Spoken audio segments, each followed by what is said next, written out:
எம்ஜிஆர் பக்தர்களே,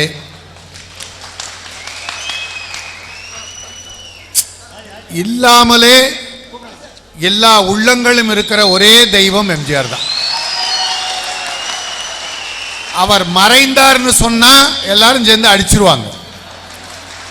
ஆடி பாடிக்கிட்டு தான் இருக்கார். இங்க பாருங்க, எம்ஜிஆர் பேர் என்று சொல்லிக்கிட்டே இங்க டான்ஸ் ஆடுறவங்களை பார்த்தீங்களா? ஒவ்வொருத்தரும் தன்னை எம்ஜிஆராவே நினைச்சுக்கிட்டு அவ்வளவு இன்னமும் அப்படி வாழ்ந்துகிட்டு இருக்கிறதாவே நினைச்சிட்டு இருக்காங்க. எம்ஜிஆர் 3 வேஷம், எத்தனையோ வேஷம் போட்டிருக்காரு. ஆனா இங்க இயேசுநாதர் வேஷம் போட்ட ஒரு படம், முருகர் வேஷம் போட்ட ஒரு படம், அப்புறம் முஸ்லிம் சகோதரரா ஒரு வேஷம் போட்டிருக்கார். 3 தெய்வங்களையும் உள்ளடக்கிய ஒரு தெய்வம்.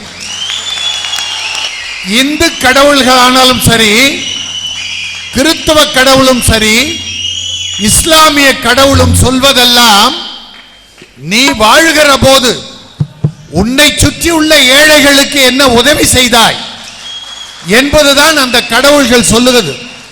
இந்த ஒரு மனிதன் வாழ்கிற போது பல லட்சம் பேரை வாழ வைத்த ஒரு தெய்வமாக விளங்கியிருக்கிற காரணத்தால் தான் இன்னைக்கு பல சகோதரர்கள் இது ஏசி தியேட்டர், இங்க கற்பூரம் கொளுத்த கூடாதுன்னு அங்க கையெழுத்து போட்டு எழுதி கொடுத்துதான் உள்ள வர்றோம்.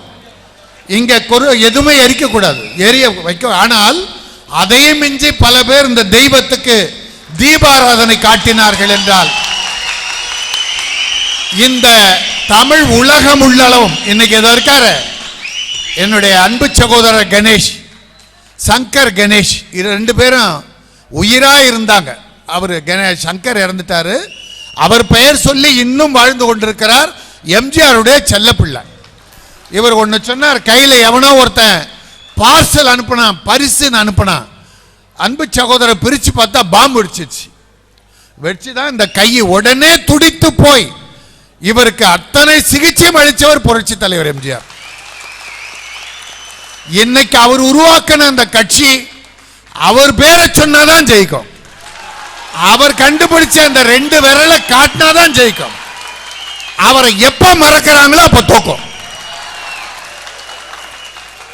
ஆக அவரை நினைக்கும் போதெல்லாம் அவர் ஜெயிப்பார்.